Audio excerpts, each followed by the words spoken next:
जमात इस्लामी हिंद के नायब सदर मलिक मोहसिन खान ने वक्फ अमेंडमेंट एक्ट को लेकर सुप्रीम कोर्ट के फैसले पर रद्द-ए-अमल का इजहार किया और कहा कि हम शुरू से ही कहते चले आ रहे हैं कि यह बिल कानून के खिलाफ है, आइन के खिलाफ है। इसको आप कुछ हद तक राहत कह सकते हैं क्योंकि एंटरिम राहत के लिए ही कोर्ट में गए थे। अब कोर्ट में जब कॉन्स्टिट्यूशनल बेंच बनेगी, आगे सुनवाई होगी, हमारी तब भी यही मांग रहेगी कि इस कानून को खत्म किया जाए।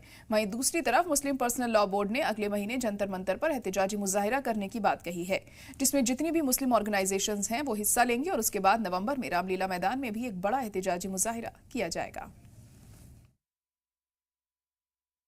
वक्फ अमेंडमेंट एक्ट को लेकर सुप्रीम कोर्ट का इंटरिम ऑर्डर आ चुका है।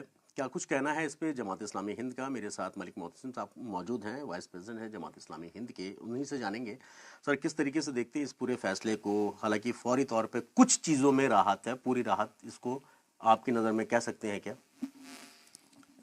बुनियादी बात यह है कि ये जो कल 15 सितंबर को सुप्रीम कोर्ट ने एक इंटरिम ऑर्डर दिया है, इंटरिम रिलीफ है, उससे ये बात जाहिर होती है कि हमारे देश की जो सरकार है, उस सरकार ने जो नीयत से वक्फ अमेंडमेंट एक्ट बनाया, उस नीयत पर सुप्रीम कोर्ट ने उसको खोल दिया है। इससे हुकूमत की नाकामी सामने आती है, क्योंकि बड़ी बहस तो बहुत दिनों के बाद होगी, लेकिन उसके किसी चीज़ पर स्टे लगा देना, इससे साफ जाहिर है कि हुकूमत की नीयत सही नहीं थी। उसने कुछ ऐसी बातें उसमें रखी थी जिसको सुप्रीम कोर्ट ने भी गलत महसूस किया और रोक लगाई। और सिर्फ एक बात नहीं है, ऐसी बहुत सी बातों पर तो अभी बहस होना बाकी है, लेकिन कम से कम जो है 3-4 बातों पर सुप्रीम कोर्ट ने रोक लगाई है। जिसपे सबसे ज़्यादा एतराज़ था, चाहे वो वक्फ बाय यूज़र की बात हो, चाहे वो डीएम के हाथ में पावर देने की पूरी बात हो, इस तरीके की जो 2-4 पॉइंट्स थे, मेन पॉइंट जिस पे ज़्यादा फोकस किया गया था, उनमें तो फौरी राहत मान सकते हैं इसको। नहीं, वक्फ बाय यूज़र उसमें नहीं दी है।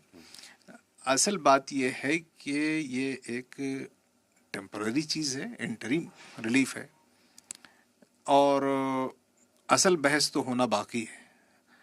हमारा मतालबा ये था कि ये जो वक्फ अमेंडमेंट एक्ट है ये अनकॉन्स्टिट्यूशनल है, इलीगल है। हमारे संविधान की जो आर्टिकल 14, 15, 19, 25, 26, आर्टिकल 19, आर्टिकल 29, इन सब को लेकर हम ये समझते हैं कि ये जो वक्फ अमेंडमेंट एक्ट है ये इलीगल है, अनकॉन्स्टिट्यूशनल है। ये असल हमारा मतालबा है सुप्रीम कोर्ट से कि इसको मुस्तरद करें। आप लोग अभी भी उसी चीज़ पर कायम है कि भाई इस बिल को ही खारिज किया जाए? इंटरिम राहत ज़रूर मिली है, ऑर्डर ज़रूर आया है। हाँ, यही तो है कि अब उन्होंने भी तस्लीम किया है। असल बात यही हुई थी कि बहुत पिटिशंस गए थे, तो उन्होंने कहा कि भाई इतने पिटिशंस को तो हम सुन नहीं सकते हैं, तो कुछ 5 पिटिशन सुन लें आप। भी थे उसमें? हमारी भी पिटिशन है उसमें। दूसरा जो मसला है वो जिस पर हमको अभी शदीद खदशा है, वो वक्फ बाय यूज़र का है।